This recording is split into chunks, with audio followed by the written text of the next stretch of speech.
Hi everyone, I'm Nimo Bernholtz and I'll be talking about how not to be a keyword cannibal, how to identify and avoid keyword cannibalization in your website. Today we will learn what is keyword cannibalization, why is it bad, how does it look like, where you can find it, how you can fix it, and eventually how you can prevent it in your long-term efforts. So what is keyword cannibalization?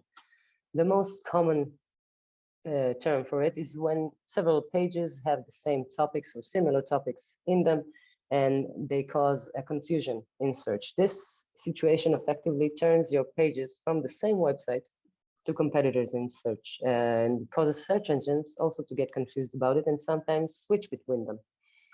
And why is it bad? You may ask, why is it bad? Because you can say, okay, Google can choose which page is most fitting for the user and they will rank it and everything is fine. I don't need to worry about it. Google needs to worry about it. But you need to remember that each page has slightly different messaging. And when you let Google choose which page to rank, it also chooses where to rank it. And it also chooses what metadata to show. And Google may choose the page you didn't mean to rank for that term to show to the users in one day, using the H1 instead of the title, taking some bits of content instead of the meta description, ranking it higher or ranking it lower, causing the user to get to the messaging that is not refined to exactly what you wanted them to get, and actually basically just bite, take pieces away from the keywords you ranked on, the ranking of these keywords, and your traffic eventually. Because when you let Google choose which page to rank and you let users get to the wrong pages, then those pages will probably will convert less. When you get users to the right page that you optimized for a term, for an intent, and you looked at the user journey, that page will probably convert much better than a page that is similar to it, but a little different and is focused maybe on a slightly different intent or slightly different topic. And then what will be caused in the long term is that even users will become confused. Clarity is key here. If you confuse search engines and you confuse users and you become vague in their eyes about your products or your content, you may lose their trust in the long term and you may lose traffic in the long term. So this is something we would really, really like to avoid. Now, if you're also doing PPC, you could be actually throwing money down the drain because you're paying for ads, for clicks on ads on terms you're already ranking on. So PPC efforts must be really closely managed to make sure you're not cannibalizing yourself, but actually earning from something you pay for.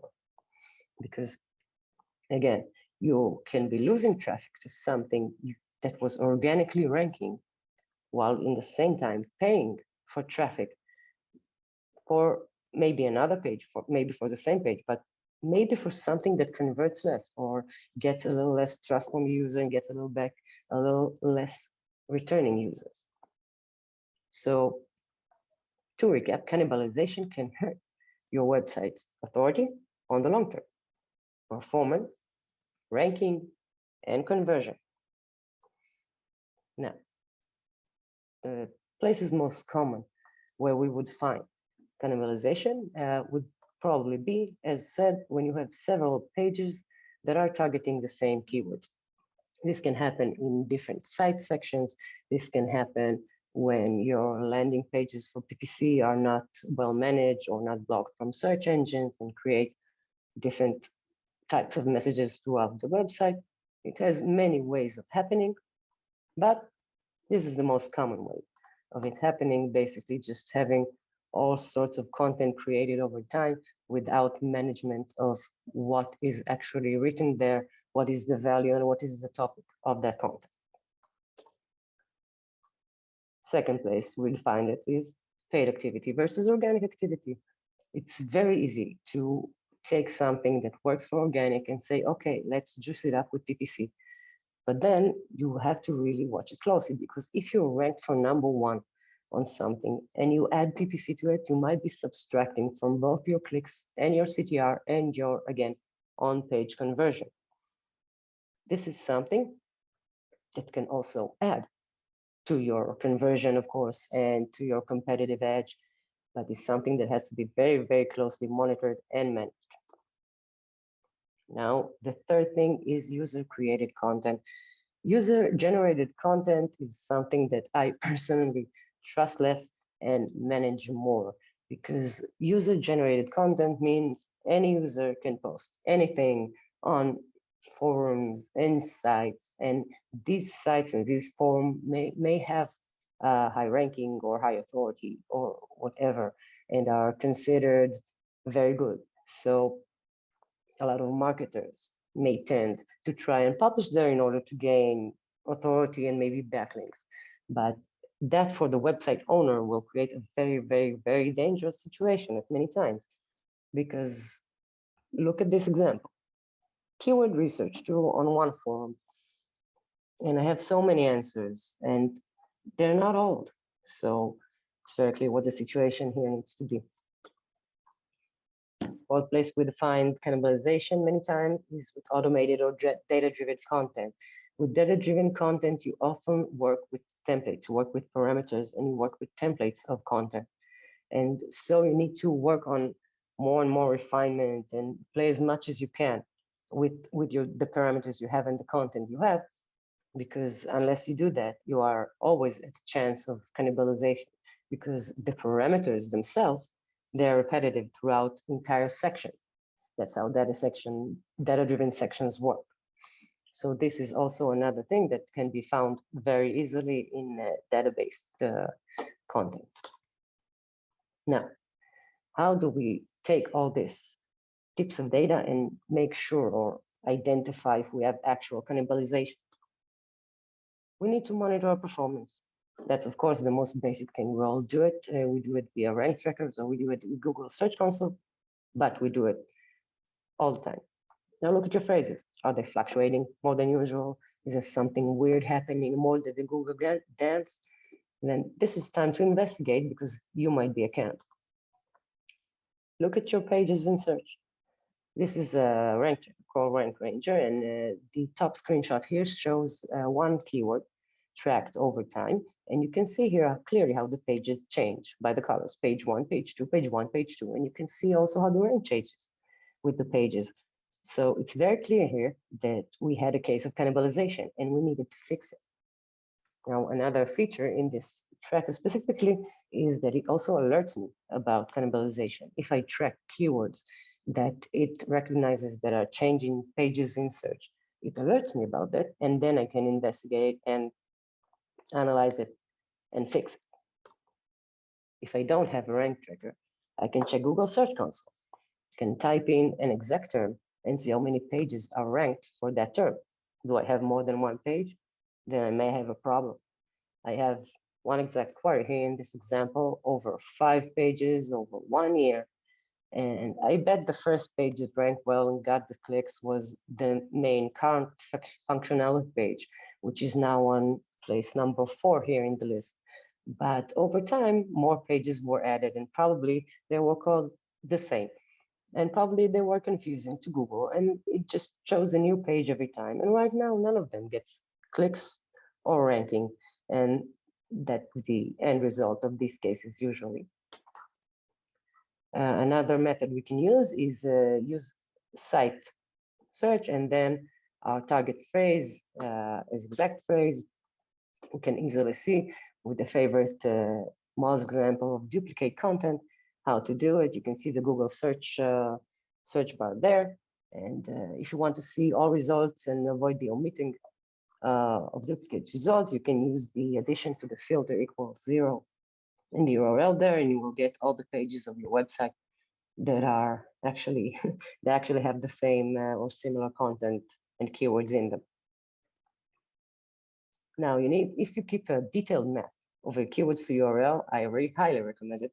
But if you keep a detailed map of your keywords to URL, you can identify when you have keyword overlaps.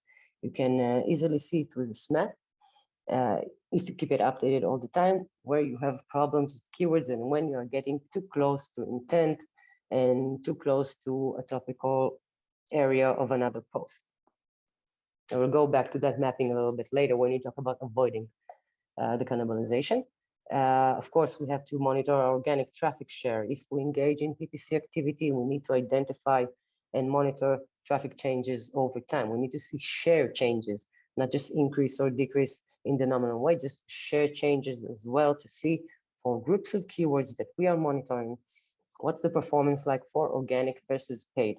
Because if we see a rise in paid share versus organic share, and we don't see a change in our ranking of those keyword groups, then we need to drill down into those keyword groups, and we need to see word by word, what's the organic share and what is the paid share.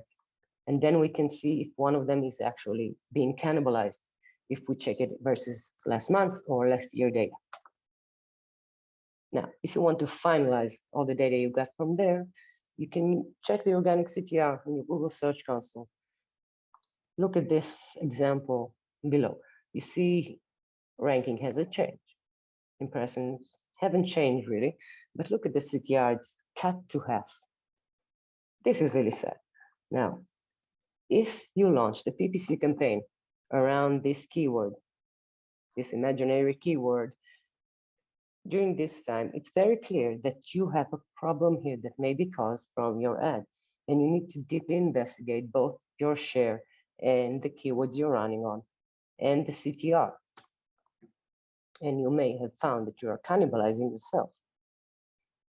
No, big no. So how do we go on to fixing it? As I said, we need to build a detailed SEO map. I really believe that. I know for a large-scale website, you think you don't need it, but you do.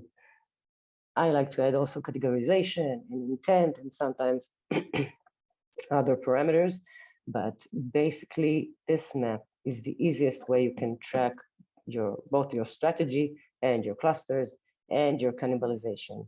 The easiest way to start creating this map is actually use a crawler, right? The first thing you do when you get a website, when you start working on a website, you audit it, you do a crawl.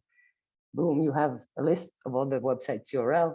I usually take also the H1 column from that export and use it as the page name for a start.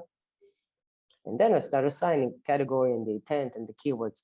But you have the URL list right from the crawler, and then you can start from there. I highly recommend this step. It's a very, very important step. This is how later on you can isolate your duplication. You can look right on them without, even if you have thousands of pages, you can still isolate only your duplications, and you can adjust your SEO map. You can adjust your keywords in this map according to the intent and according to the category. This is where I find those columns are really come to most use. And then you'll have a map without any conflicts, which basically you should then roll onto your pages and refine your content. To find new keywords, you can use a keyword generator and find new relevant terms. And then basically, as said, roll onto your pages, optimize your meta, optimize your content, optimize your linking. This is an example of the same website that I showed the cannibalization from before, how it was after it was fixed. Basically, it's same, but different. But the whole point is refining for actual searches and actual different searches and intents, and not looking at every synonym like it's something totally different, but actually reviewing the value of what each page should give to the user. Yeah, because one clear and authoritative page can rank much higher than split signal results. And this must be remembered. There's no reason to let search engine choose for you what's the message the user should see. You need to be clear about what's your message and value on each page. And the better you are at it, the better you will be both at ranking for what you want and also for converting, because you will get the users that understand what you're trying to sell and want to convert to it. After that, you need to align your internal linking to your site. So in your sites, it's very important. If you don't do it, it's in my eyes, again, it's critical, because it's the difference between that shift taking a few months from that shift taking a year or maybe more. Depends on how much content we're talking about. But if you will only optimize your own page and not also change your entire internal linking to align to your new mapping, you will take heaps of times more to adjust your ranking and get back all your traffic. Of course, your outreach activities should be aligned to the new map. If you engage in outreach, if you approach websites, then you need to understand that the links, that the anchors you ask for the links now, should also fit the new mapping that you have.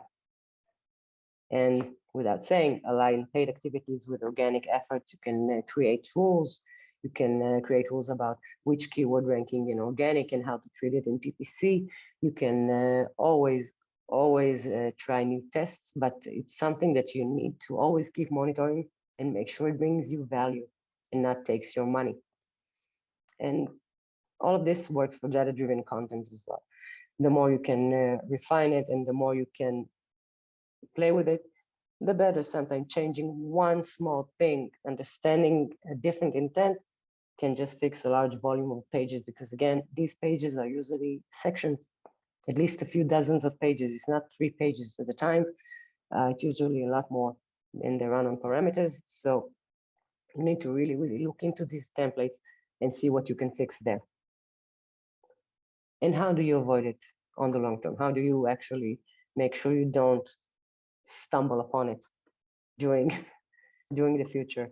Well, again, to the map. I know I love the map, but again, to the map. This is 80% of the work, and it's so easy. It's almost embarrassing. It's a basic Excel file with exports of all the URLs, and then just you mark all the columns that contain keywords. You choose highlight duplicates, and that's it. It doesn't matter if you have 1,000 pages. It doesn't matter if you have 10.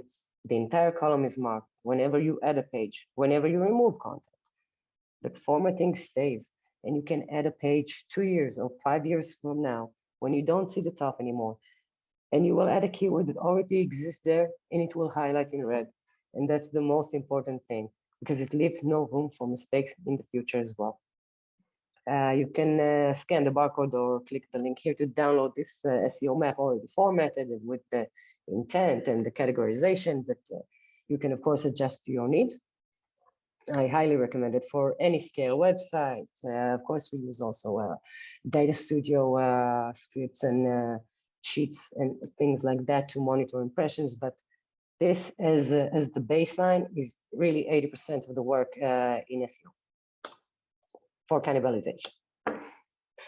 Now, when creating content, I really recommend focusing on topic clusters, not keywords, and just arrange them by volume, which is a strategy I know very several agencies do.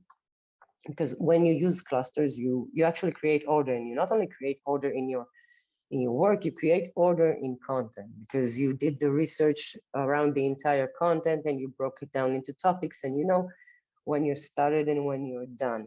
And then when you move on to the next topic, then you have less chances of actually conflicting and cannibalizing with yourself, which is very important and much easier than just chasing keywords or moving from one topic to another, each time covering this topic and this topic and this topic. And then you're not really in the tracking of what you already wrote about and what you're going to write about. And you're in more danger of actually, when writing even slightly different topics, just centering into the same value instead of steering away from it because you just wrote about it in your last piece. Third thing is, of course, you have to regularly audit your content. You have to regularly see what the value and what the message is that you're giving out. You have to regularly audit your ranking to see they're not fluctuating. You have to set strict user-generated content policies or just block to avoid. Personally, I block to avoid it many times, but we all know we can we can mark that content as user-generated content. We can mark the links as no follow. We can mark sponsored content inside our user-generated platforms if we'd like. But in many cases, it's best to just block the whole content, add a meta tag into that. And maybe if you have contributors that actually create value, you can either add them to the editorial staff of your website and have them contribute there, or have their content specifically opened for crawling, but most of the content should be managed very, very closely, and to avoid you spending your entire workday on it, it's just, in my opinion, just best to watch as closely as you can, and if possible, block it. So what did we learn today? What is cannibalization? How to identify cannibalized terms, how to analyze cannibalization factors, how to fix and avoid cannibalization. And basically what you can go and do tomorrow is audit your own content performance and align your SEO mapping. And then you can start fixing cannibalization issues and set rules and formats to the future. I really, really highly recommend using that SEO mapping, any format you can or want, but you can download it from here too. I also have, if you need some larger scale solution, I can give in private, but this works for us and works for larger scale. And I don't see a real need in many other tools. It's just nice to know several. So let's not bicker and argue about who cannibalized who. Let's just fix it and have some organic traffic. I was Limor Bernholz, Director of SEO at Similarweb. I've been doing SEO for about 20 years now. Mom plus two, former athlete, former gamer, former hacker, basically very old. Carnivore, not cannibal. Follow me on Twitter, contact me on LinkedIn, feel free. Thank you.